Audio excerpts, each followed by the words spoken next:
میرے دوستو، انسان کو کل عقل بھی مل جائے تو پھر بھی اللہ کی حکمت کا وہ احاطہ نہیں کر سکتا۔ رب کریم کو زیادہ پتہ ہے کہ ہمارے لیے کون سی چیز بہتر ہے اور کون سی چیز ہمارے لیے نقصان کا باعث ہے۔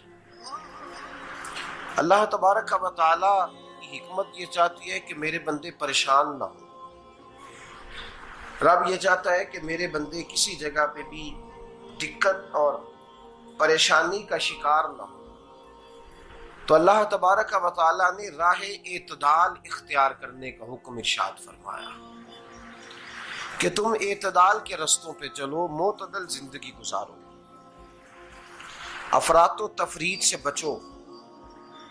آج جس معاشرے میں ہم وقت گزار رہے ہیں، اس معاشرے میں ہم اس بات کو سمجھنے سے قاصر ہیں کہ اصل ہمارا مسئلہ کیا ہے۔ ہمارا اصل جو مسئلہ ہے اس کی شناخت ہمیں کیسے ہوگی اور ہم پھر اس تک رسائی کس انداز میں حاصل کر پائیں۔ ہم ہمیشہ اپنی آمدن بڑھانے کے چکر میں رہتے ہیں، ایک کام اور شروع کر لیں، پارٹ ٹائم جاب شروع کر لیں، کوئی سائیڈ بزنس اس کا آغاز کر لیں۔ ہماری جو دوڑ لگی ہوئی ہے وہ لگی ہے کام بڑھانے میں، آمدن بڑھانے میں۔ حالانکہ اسلام ہمیں یہ کہتا ہے کہ تو آمدن بڑھانے کے چکر میں نہ پڑ، اصل بات یہ ہے کہ تو اپنے خرچے کنٹرول کر۔ تنگ انسان وہ نہیں ہوتا جس کی آمدن تھوڑی ہوتی ہے۔ یہ توجہ کیجئے گا میری بات، یہ قیمتی بات ہے اور گفتگو ساری کا لب لباب ہے۔ تنگ بندہ وہ نہیں ہوتا جس کی آمدن تھوڑی ہوتی ہے، اصل پریشان وہ ہوتا ہے جس کے خرچے زیادہ ہوتے ہیں۔ اور ہمارا جو روزمرہ کا نقصان ہو رہا ہے نا، وہ آمدن کے معاملات میں نہیں ہو رہا۔ بنیادی نقص جو واقعہ ہو رہا ہے وہ یہ ہے کہ ہمارے اخراجات زیادہ ہیں اور وہ اخراجات کسی اور نے نہیں بڑھائے، وہ خرچے ہم نے خود بڑھا لیے ہیں اور اب ہمیں اس کا نقصان بھگتنا پڑ رہا ہے۔ اور اگر آپ صحیح معنوں میں ٹٹولیں تو جو بہت امیر لوگ ہیں وہ تو ان خرچوں سے بچ گئے۔ میں نے بہت سارے ایسے ختمات میں شرکت کی ہے، میں بہت ساری ایسی جگہوں پہ گیا ہوں کہ جہاں لوگوں نے بڑا مختصر سا ختم دلایا ہے تو ہو گیا ہے ختم۔ ختم کے معاملے میں کب کسی نے پابندی لگائی ہے کہ اس میں 200 آدمی شریک ہوگا تو تب یہ سال ثواب صحیح ہو سکے گا؟ کون کہتا ہے؟ یا شادی کے موقع پر اگر سارے بہن بھائیوں کو نہ بلایا گیا تو میری شادی پایہ تکمیل تک نہیں پہنچے گی، اس میں برکت نہیں ہوگی، یہ کس نے فتویٰ دیا ہے؟ معتدل زندگی کا اسلام حکم دیتا ہے۔ میں پڑھ رہا تھا کہ ایک بہت بڑا صدر ہے، غالباً سوڈان کے صدر کی بات ہو رہی تھی، تو اپنے بیٹے کی بارات لے کے گیا تو 4 لوگ گئے ہیں بارات اور 15 لوگوں کا اس نے اہتمام کیا اپنے گھر میں کھانا کھانے کا۔ تو کیا شادی ہو گئی کہ رک گئی؟ تو بھئی راگ الاپنا اس بات کا کہ بڑی پریشانی ہے، کوئی سائیڈ بزنس شروع کیا جائے فلان جگہ فلان جگہ فلان جگہ، تو اصل معاملہ یہ ہے کہ پہلے ایک بندہ کماتا ہے تو پھر بھی گھر ہی چلتا ہے، پھر بڑا بیٹا ساتھ شامل ہوتا ہے تو پھر بھی گھر ہی چلتا ہے، پھر منجلا بیٹا شامل ہوتا ہے تو پھر بھی گھر ہی چلتا ہے۔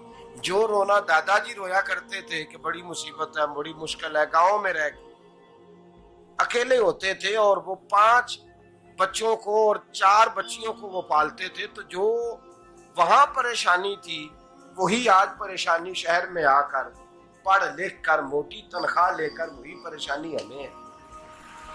تو میں جس نتیجے پہ پہنچا ہوں اس کو پڑھ کے، قرآن مجید کی چند آیات کو دیکھ کر اور اس مفہوم کی جو حدیثیں کتب احادیث میں پائی جاتی ہیں اور ہمارے بزرگوں نے ہمیں جو مزاج اس حوالے سے دیا ہے، میں اس نتیجے پہ پہنچا ہوں کہ مسئلہ آمدن کا نہیں، مسئلہ خرچے کا ہے۔ ہمارے خرچے بنیادی طور پر زیادہ، اور اگر پھر ہم زیادہ بوجھ خواتین پہ ڈالتے ہیں کہ وہ مطالبے زیادہ کرتی ہیں، اور اگر آپ مجھ سے پوچھیں تو خواتین کی بھی اگر کسی جگہ کوئی عادت خراب ہوتی ہے تو اس میں اصل کردار اس کا ہوتا ہے جو وہ عادت خراب تو کیوں اپنے گلے سے اتار کے آپ کسی کے گلے میں بات ڈالنے کے چکر میں ہیں؟ وہ خواتین کی طبیعت نہیں ایسی ہے. اصل بات یہ ہے کہ ہم نے عادت ڈالی ہے، ہم نے یہ مزاج ان کو دیا ہے تو ان کا بنا ہے، نہ کیسے بن سکتا. تو اعتدال جب تک زندگی میں نہیں ہوتا، پانی پیاس بجھاتا ہے لیکن ایک گلاس ہی ہو تو پیاس بجھاتا ہے، بالٹی کو منہ کو لگائے گا تو کپڑے بھگو دے گا اس کے. حالانکہ پانی بری چیز کا نام نعمت ہے نا بہت بڑی اللہ کی، لیکن پیالے میں ہی اچھا لگتا ہے. کوئی مٹکا منہ کو لگائے گا تو تانگ ہوگا، پیالہ ہی بہتر ہے اس کے لیے.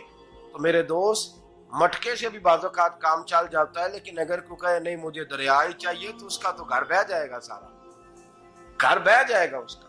ہمیں دریا قابو کرنے کا موڈ بنایا ہوا ہے تو اس سے گھر بہا کرتے ہیں، اس سے گھر بنا نہیں کرتے.